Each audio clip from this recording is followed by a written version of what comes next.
ओम नमस्ते, जय श्री कृष्ण, जय श्री राधे। आप सबको बहुत बहुत शुभकामनाओं के साथ कोरोना महामारी की दूसरी लहर में अभी धीरे धीरे सभी लोग इस दुख से बच रहे हैं, मुक्त हो रहे हैं और हम इस दुख को सहने की शक्ति, लड़ने की शक्ति, इससे जीतने की शक्ति परमात्मा से चाहते हैं और आपका सहयोग करते हुए वैचारिक ज्ञानवर्धन आपका किया जा रहा है, जिससे कि आप समाधान कारक जीवन जी सकें। हैप्पी लाइफ प्रोग्राम के तहत आपके अनेक प्रश्न आते हैं। उसी में आज एक प्रश्न आया है। अंजना तिवारी जी ने शिवपुरी मध्य प्रदेश से ये प्रश्न किया है, क्या भगवान को देखा जा सकता है? प्रश्न ऐसा है कि इसमें बहुसंख्या भगवान को निराकार मानती है और बहुत ज़्यादा लोग भगवान को साकार मानते हैं। निराकार और साकार दोनों भगवान के ही प्रारूप हैं।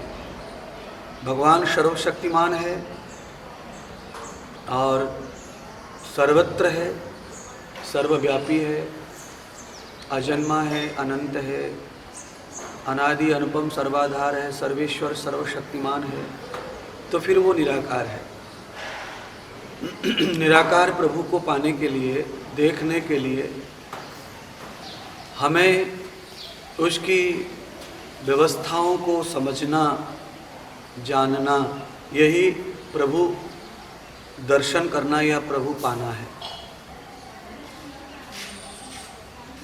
भगवान की शक्तियों को ग्रहण करना, भगवान के बताए हुए मार्ग को चयन करना, चुनना, भगवान के आदर्शों का पालन करना ही भगवत प्राप्ति है। क्योंकि इतने सारे बगीचे होते हैं, संतरे के, मौसमी के, सेब के, उसका मालिक चाहे कोई भी होता हो, पर आदमी अपने अर्थ पुरुषार्थ से मौसमी पा लेता है, संतरा पा लेता है, सेब पा लेता है। कई सारे पदार्थ जो दुनिया में जिसकी मालिकी से दूर हैं, वो कभी बगीचे नहीं लगा पाया, कभी मालिक नहीं बन पाया, पर जैसे ही वो दुकान से फल खरीदता है, 1 किलो, 2 किलो, आधा किलो, उतने फल पर उसका अधिकार हो जाता है और वो उसका मालिक हो जाता है।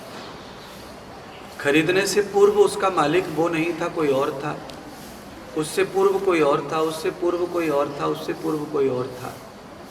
यहाँ तक कि किसान जो मालिक है, उससे भी पूर्व जो मालिक है, जिसके अधीनता में जो फल पैदा होते हैं, जिनकी रक्षा होती है और जिनमें वृद्धि होती है, जिनमें रस आता है, वही मालिक निराकार है, वही परमात्मा निराकार है।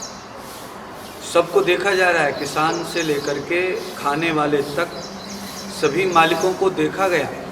ये साकार मालिक है, इनका अधिकार पूर्णतः पूरा है, ये साकार है। पर ये मालिक कैसे है? थोड़ी देर पहले कोई और था, थोड़ी देर में ये बन गए। घर में फल आया, सबको बांटा गया, तो सभी अपने अपने फल के मालिक हो गए। और फल कभी कभी घर में कई लोग ऐसे होते हैं जो मांगते नहीं है, बिन मांगे उन्हें प्राप्त होता है, फिर भी उसके अधिकारी वो हो जाते हैं। तो ये जो दर्शन है या जो फल है या जो भोग है, ये साकार है। जिनके भोगने वाले हैं ये साकार है, और जिसने फल तैयार किया, जिसे दुनिया में कोई किसान पैदा नहीं कर सकता, वो निराकार है। एक ही दृष्टांत बगीचे का या फल का या वृक्ष का देते हुए मैंने दोनों पहलुओं पर प्रकाश डाला है।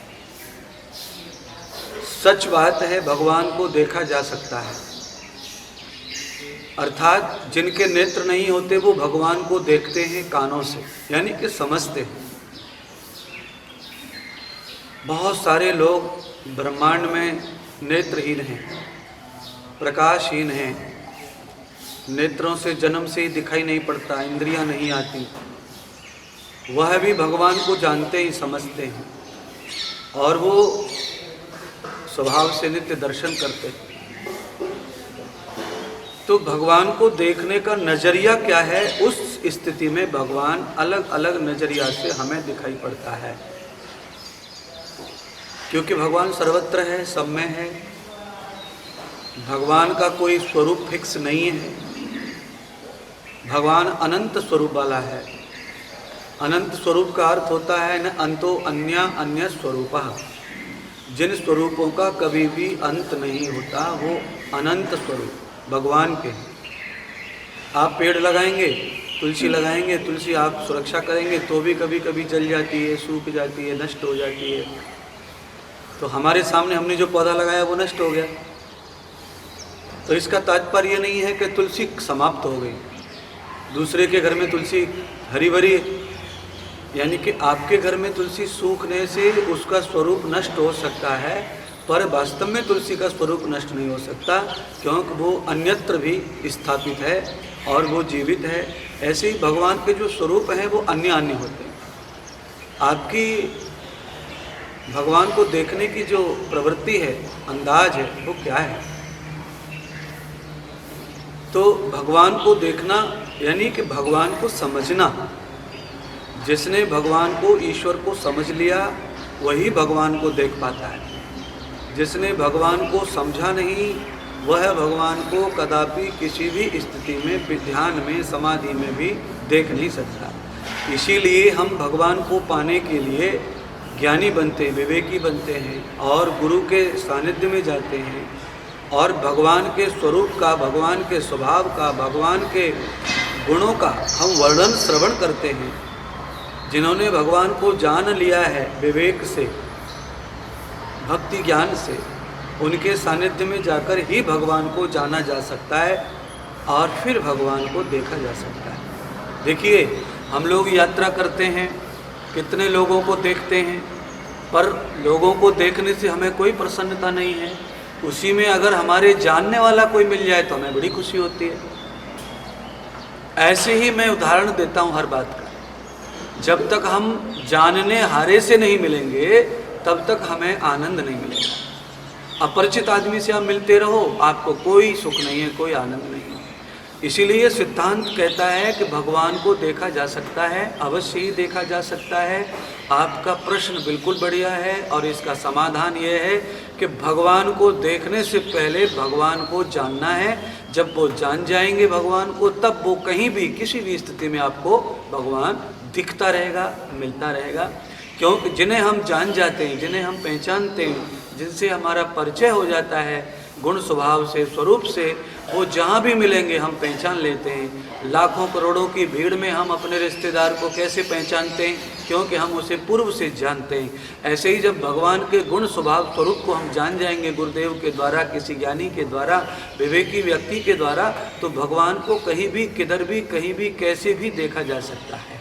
इसीलिए भगवान को आँखों से, बुद्धि से, मन से, इन सब चीज़ों से नहीं देखा जा सकता। पर फिर भी जब भगवान को आप जान लेते हैं विवेकपूर्ण, तो फिर भगवान को आप इस स्वरूप में भी देख सकते हैं। तो भगवान के अनेक स्वरूप हैं, माता पिता के रूप में, गुरु के रूप में, प्रकृति के रूप में, सूर्य चंद्रमा पृथ्वी आकाश आदि के रूप में, आपके कर्म के फल के रूप में भी भगवान का दर्शन हो सकता है। आपका सेवा के रूप में, विद्युता के रूप में भगवान का दर्शन हो सकता है, क्योंकि इन सब स्वरूपों में भगवान रहता है। तो भगवान को देखा जा सकता है। पूर्व हमारे बहुत सारे भक्तों ने, ऋषियों ने भगवान को देखा, उसका आनंद लिया।